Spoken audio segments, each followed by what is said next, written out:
It's time to wrap up this crash course on the Great Awakening, and we have to end it with four density consciousness.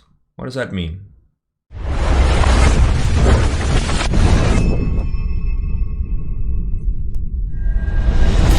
I want to start this last video on the Great Awakening crash course by remembering something that we talked about in the past, and that has to do with what is the Great Awakening. We know that there are different types of awakening, and everybody's going through them as their individual process goes through, and this is all collectively what's being called the Great Awakening, to my understanding at least, or the way I like to interpret it. What does this mean? That everybody is going to a very specific awakening. The reason is because we all have been, just like we have personalities, completely different personalities. Everybody has their own individual illusions or wrong convictions or things that they need to wake up to. At the same time, there are a lot of people that will never wake up to certain things, and that's fine too. But in this mix of different illusions that people have, we need to understand that for a couple of reasons. The first one is to know that not everybody, like I said, is going through the same process that you are going to go through. Many of the things that I've talked about here may not resonate with you, and others will definitely resonate with you. This is all part of the myriad of possibilities that are out there, or the infinite possibilities that exist out there for you to become aware of the nature of the cosmos. Second is that it's not really that important to be aware of all these things. As long as you are in harmony and you are okay with who you are, you can even be a negative being listening to this and enjoying the fact that this is just corroborating your own path in shutting the heart completely and being completely selfish, which is just part of the universe. And I have to say, you're doing a great job if you're doing that, because you're opening the love for the self as it should be. The point is that people are completely different in their own way to see things. But one thing is for sure is that all of this is affecting everybody. So I like to say that there's two kinds of people right now. Those who talk about their process of awakening and those who don't talk about it. But we're all going through it. We're all facing our demons. We're all going through our dark night of the soul and so on. So very important to keep that in mind. We talked about many things, science, the Cabal, we talk about spirituality, we talk about ancient civilizations and aliens and so on. And all of these things are, it's information that's being repressed, distorted, suppressed in some ways that create kind of a different type of misinformation to validate, but also create a different narrative. I mean, everything has been, for a good reason, it's almost like a very intricate labyrinth they have created for us to travel through and find out, where we want to head. So starting with that, very important just to keep that in mind, because even though it's a great awakening that's happening collectively on the whole planet, everybody's going through their own individual awakening. And this is important to keep in mind as we go through the process of realizing that the work that we need to do if we want to proceed in our evolution of as a soul. We need to keep that in mind, because there's another thing that a lot of people are not going to make it in this cycle, and that's totally fine. They will have to repeat their experience in what we call third density consciousness in another planet when the time comes. There's still some time for people to reincarnate, depending on how, the matter of their death in the near future. But that's all open to speculation. It could happen now, it could happen in a couple of years, it could happen whenever. This transition into full 4 density, and all we need to do is concentrate on the present moment, because tomorrow, like the proverb says, it never comes. So today is the actual day where we do all our work. So let's go into some of the things which are just going to be recaps, and I'm going to emphasize at the end the very important thing, which is inner work. For me, at least in my interpretation, that's the real, the real essence that is behind all of this process that we're going through. The first one is that by the natural state and destiny of the vibration of positive beings, our goal is to unite in body, thought, and emotion.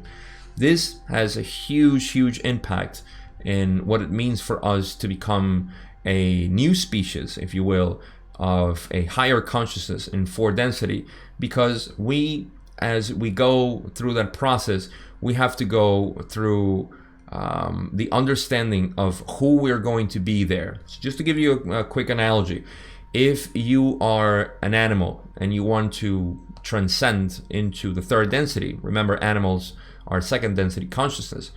If they want to, they need to understand that there's going to be an individualized consciousness granted onto them, or they actually acquire personally. It's a little complicated. We talk about it in the Law of One, session 19, which just came out a couple of weeks ago. If you want to watch it, go ahead.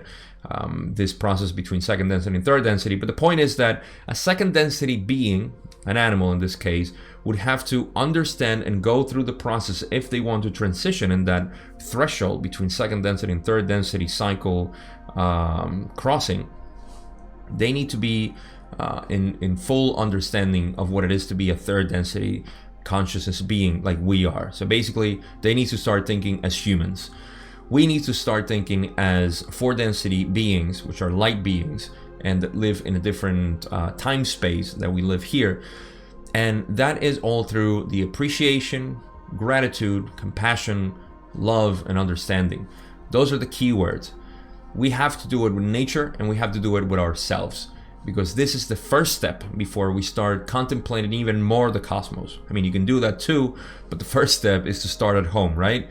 So we have to start with that. All of this is because when we go into fourth density, like I have explained in other videos, we go through the process of becoming a being of unconditional love. And if we don't have this, at least this minimum requirement, which in Law of One terms, they talk about 51% service to others, at least, then we're not going to be ready for it. And like I said before, we'll have to repeat third density, which again, it's nothing terrible. We just have to invest another time and another 75,000 year cycle in another planet and be part of that planet. It gets complicated, but the point is that it's the cosmos is just one, doesn't matter. But you do want to make the work. If you're watching this video, I'm pretty sure you want to do the work. So that's all because in fourth density, and it's the last thing I'll talk about this point, we become what is called a social memory complex, or we have the ability to become a social memory complex. That means that we all share our thoughts, our feelings, our emotions, and our experiences. This can get a little bit, to the human brain, it can get a little bit scary because we don't like to be known. You know, we're afraid to be judged. We're afraid to be criticized and to be shunned by people because of who we are and the things that we have done. I myself is one of those. You know, there's a lot of things that I wouldn't want to share because I know how I would be judged by other people. But once we're in fourth density, none of that happens. None of that exists. And we can start that training here. We can start being that person here, of being more loving and more compassionate and sharing more of who we are, especially those things that hurt us, those things that we need to share with others to be vulnerable. Just a little side note there. It's very important to just let your emotions flow. And that's what I'm trying to get at here. Live your experiences is a very important one. Any experience that you want to have, you should have it. Unless it's going to interfere with somebody else's free will, specifically harming them or hurting them. We know we don't want to do that. But any other experience, you're open to do it. You shouldn't be afraid of being judged. You shouldn't be afraid of anything. Because when we end our incarnation here, this is all part of the ego mentality. We think of ourselves only here in this physical form as the ego. But when we transcend, we realize that all we were here for was for the experiences, for the things we wanted to live. Doesn't matter what it is, as crazy as it may sound to you, unless it's something hurtful for other people or the planet, maybe you want to consider doing it because that's what you came here to do.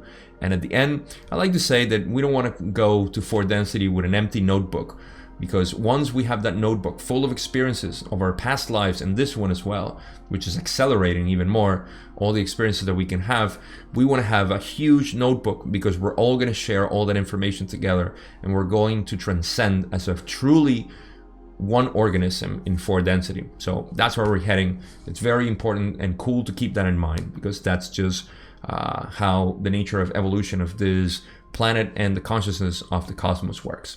The next thing, we talked about this in the last video where we talk about the vibration of the universe and the science of it is raising our vibration through love and understanding. Love and understanding is going to come up a lot over and over and over again when we talk about four density consciousness, because just like I said, the animal wants to think as a human, the human wants to think as a four density being, which is loving and fully understanding of the reality around them. Angelic beings are known for this. Interdimensional beings or higher consciousness beings are known for this. They're very loving to us. The positive ones, the negative ones don't really care, and that's just their nature. But this is the moment where we realize that our process is through evolution of love, through loving more, taking away all those things that make us hate, divide, separate, or feel distance from one another and from nature itself, from the things that happen to us, from the experience that runs our lives. We need to appreciate, understand, love, and accept everything. Being an allowance and being an acceptance is truly the way to go for us to be flowing with the new energies that are flowing through the earth. The next thing is that we can change our reality individually. Like I said, through all this process, we can change this individually for us, which is really what's really important. And at the same time, collectively, we can create a new reality for this world. Now, I'm not talking about four density consciousness as we created. I'm talking about this third density consciousness. This is the power of consciousness as it is. We can create this new world in third density to transition into fourth, to basically have the Garden of Eden, if you will, on Earth before we go through the solar flash, like we talked about in the past video. And this is what we can create, just as we are creating, and I said this also in the past videos, we are creating this control system. We are the ones sustaining it. We are the ones maintaining it. And when I say we, I know it's not just us. It's a lot of people that will never wake up, and others that would mildly wake up as time goes on. But in the end, we have that power. If we were to awaken truly as a species, then we don't need that many people to change this reality as it is. But it all starts individually. It all starts with us, because we cannot manifest things that we don't live inside. So we need to live those things with the people around us and nature around us and our environment itself to create that. It's like a beacon of light, we cannot wait for everybody to start their light to start ours. We all started individually, and it gets contagious, and other people light up, and eventually we have a whole planet glowing. So hope that analogy makes sense. I think it's a beautiful way to express it. But in any case, the last part that I want to invest some time is inner work.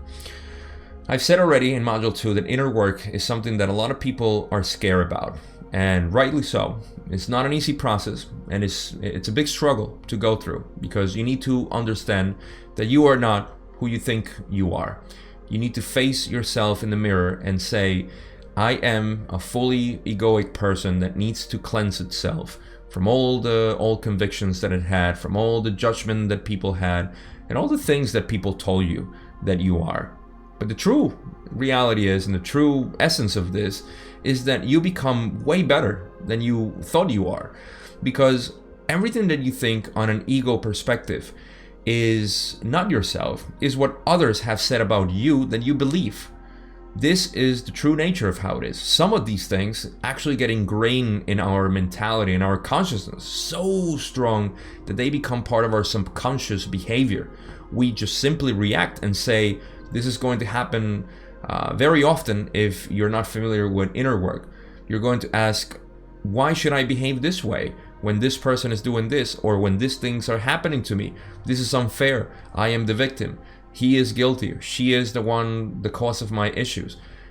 All of this is going to be a struggle, a conflict that you're going to go through. But you will realize in the end that it's you the one causing it. Even though there's people around you, and there are entities, and there are institutions and organisms and groups and circles and so on, they are not doing it to you. It's you yourself who is living it. And by default, it is you who is causing it to yourself. So inner work is the one that is going to free you from all this struggle, this suffering. It's going to take you out from the wheel of karma, the samsara, as it's called in Buddhism.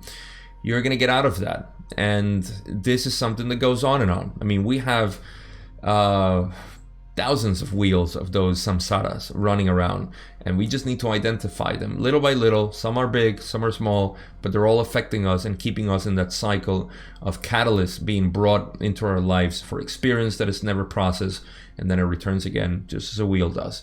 So inner work is a very important thing. I would say if there is anything in this course or in this series of videos that you should take home and really ponder upon and take to the pillow when you go to bed and just, chew on it and brew on it. I mean, whatever you want to call it, just take something, is inner work. Because I'm ultimately interested in you becoming the biggest potential that you can come, because that's just the light I talked about before. You're going to shine your brightest that way, and you're going to contribute to everybody else around you. And it's just going to be a chain reaction there. The more you do this inner work, the more you realize that you're not who you were told you are. All the unworthiness, all the things that they have told you that you will never achieve, and that you are a loser by trying or attempting to be, the art that you naturally have, because I know you have, we all have it inside, and that you may have suppressed, or at some point, even if you're expressing it, you still think you can never get to a specific point. I tell you, it's wrong. It's not right. What is right is to be you, who you truly are, and only you know that, but you can only realize it by doing this work. So that, again, I really want to emphasize it. I've said it in module 2, I said it here, and I think that's the best take-home point that I can give you here. With that, we come to the end of this crash course on the Great Awakening. Remember, all of these topics are things that you can research and get into your own way by seeing what resonates and what doesn't. Some of the things that I have said here are probably totally wrong to you, and others are resonating really, really hard. So follow those and prove me wrong, because I like to be proved wrong, because that just expands my consciousness and it teaches me a lot. Even if you don't put it in the comments section and you upload it to the collective consciousness, I'll be rewarded by that. So by you doing your own work as well, it's very important for you to create your own reality and to better it for everybody else. So I hope you enjoyed this whole series. I enjoyed a lot creating it and finally recording it, because it took me a while to break my own insecurities, if I can confess that here and now. I can say that it took me a long time to break a lot of my insecurities to bring this course out in the way it is. I would like to make it better, but in the end I said, I'm just going to do it this way, because in any case, it's the message what is important, and that's just what I'm all about. So I hope it really helped you out. Share it, please, because this is how we all collectively become better. The more controversial it could be, the more it can sprout, this idea on people to do their research. And controversial, I mean in the good way, not in the way that it causes conflict, but just controversial in the way it defies the conviction of people, and it makes them look into their own reality and research their own truth. So with that, once again, thank you for watching. Please share it, subscribe if you haven't, and any comments, leave them in the comments section, because I love talking to you guys. I love you all. Thank you for being part of this and being part of this channel.